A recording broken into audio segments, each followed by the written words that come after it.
Hello everyone, welcome back to my channel Rupsa Rannaghar. আজকে আমি আপনাদেরকে বানিয়ে দেখাবো সুজি দিয়ে খুব সুন্দর একটা পিঠে। যেই পিঠেটা আপনারা বাচ্চাদের স্কুলের টিফিনে বানিয়ে দিতে পারবেন এবং বাড়িতে হঠাৎ কোনো অতিথি আসলে খুব সহজেই আপনারা এই পিঠে বানিয়ে নিতে পারবেন। তো আজকে আমার এই ভিডিও যদি আপনাদের ভালো লাগে অবশ্যই লাইক, কমেন্ট, শেয়ার করবেন এবং চ্যানেলটিকে সাবস্ক্রাইব করে আমার পাশে থাকবেন। তো এই সুজির পিঠা বানানোর জন্য আমি এখানে নিয়েছি হাফ কাপ সুজি। তো এবার গ্যাসটাকে মিডিয়াম ফ্লেম রেখে সুজিটাকে এরকমই ভেজে নিতে হবে 4 থেকে 5 মিনিট। এখানে সুজিটাকে খুব বেশি ভাজার দরকার নেই, সুজি থেকে যাতে একটা সুন্দর গন্ধ বার হয় তার জন্য একটু ভেজে নিলেই হবে। তো সুজিটাকে ভেজে নেওয়ার পর আমি এখানে সুজির মধ্যে দিয়ে দিলাম সামান্য একটু লবণ আর দিচ্ছি প্যাকেটের গুঁড়ো দুধ। তো এখানে দোকানের যে 5 টাকা দামের দুধটা পাওয়া যায় আমি এখানে সেটাই নিয়েছি। তো এবার দুধটার সঙ্গে সুজিটাকে ভালোভাবে মিক্সড করে নিয়ে আমি অল্প অল্প করে জল দিয়ে সুজির একটা ডো তৈরি করে নেব। সব জল একবারে দিলে কিন্তু হবে না ডোটা, তাই অল্প অল্প করে জল দিয়ে ভালোভাবে সুজির ডোটা তৈরি করে নিতে হবে। তো সুজির ডোটা দেখুন আমি তৈরি করে নিয়েছি। তো এবার আমি সুজির ডোটাকে একটা পাত্রের মধ্যে ঢেলে রেখে দিচ্ছি। সুজির ডোটা কিন্তু এখন অনেকটাই গরম আছে, তাই এখন হাত দেওয়া যাবে না, তাই এটা ঠান্ডা হওয়ার জন্য আমি এখন একটা সাইডে সরিয়ে রেখে দিচ্ছি। এরপর আমি এখানে একটা মিক্সি জার নিয়েছি আর এই মিক্সি জারের মধ্যে আমি দিচ্ছি হাফ কাপ পরিমাণে চিনি।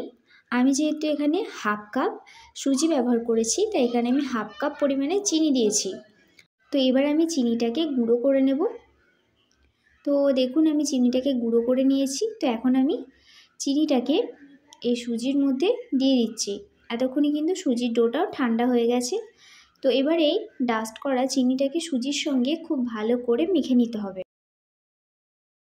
তো চিনিটাকে আমি সুজির সঙ্গে ভালোভাবে মেখে নিয়েছি, আপনারা দেখতে পাচ্ছেন। তো এখন কিন্তু সুজিটা অনেকটাই ঘামতে আরম্ভ করবে। তো সুজিটা ঘামতে আরম্ভ করলে যেহেতু নরম হয়ে যাবে তার জন্য এখানে আমি ময়দা দিয়ে আবারও ঠেসে ঠেসে সুজির ডোটাকে ডলে নিচ্ছি। তো ময়দা দিয়ে ভালো করে ডলে নিয়েছি। এবার আমি লেচি কেটে নিচ্ছি গোল গোল করে। লেচিগুলো কিন্তু একটু বড় বড় সাইজ করেই আমি কেটে নিচ্ছি। তো এবার লেচিগুলোকে ময়দা দিয়ে গোল করে বেলে নিচ্ছি। আর এই গোলটা কিন্তু খুব বেশি পাতলা করার দরকার নেই।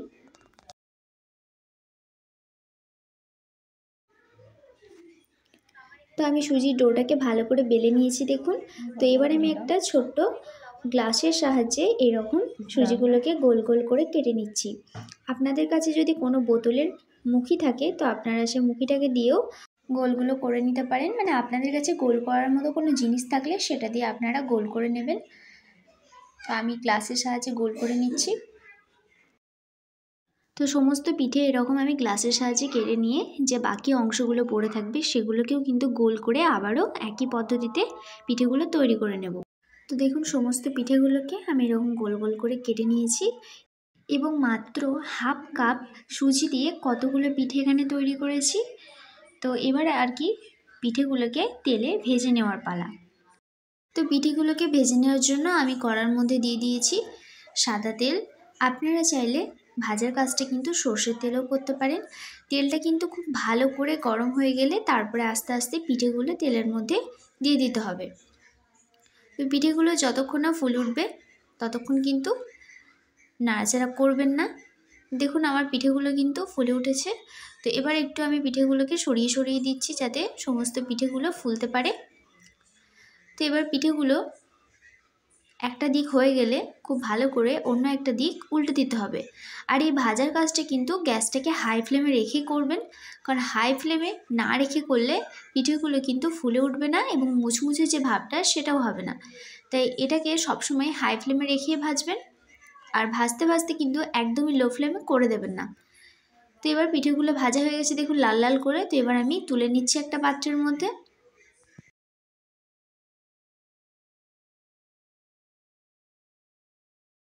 এবারে বাকি যে পিঠেগুলো ছিল সেগুলোও আমি গ্যাসটাকে হাই ফ্লেমে রেখে অল্প অল্প করে দিয়ে ভেজে নেব। আপনারা এখানে নিজের চোখে দেখতে পাচ্ছেন যে পিঠেগুলো কিন্তু কতটা সুন্দর ফুলছে। আর এই ফোলাটা তখনই হবে যখন সুজির ডোটাকে ঠেসে ঠেসে খুব ভালো করে ময়দা দিয়ে ডলে নেওয়া হবে। তো দেখুন আমি সমস্ত সুজির পিঠেগুলোকে কিন্তু ভেজে নিয়েছি একদম লাল লাল করে। এই পিঠেটা খেতে কিন্তু অসাধারণ সুন্দর। আপনারা একবার যদি না বানিয়ে খান তাহলে এর স্বাদটা বুঝতেই পারবেন না। তো আশা করছি এই রেসিপিটা আপনাদের ভালো লেগেছে। ভালো লাগলে অবশ্যই ভিডিওটাকে অনেক বেশি শেয়ার করবেন এবং আমার চ্যানেলটিকে সাবস্ক্রাইব করার অনুরোধ রইল। তো আজকে এখানেই শেষ করছি, আবার দেখা হবে অন্য কোনো নতুন রেসিপির সঙ্গে।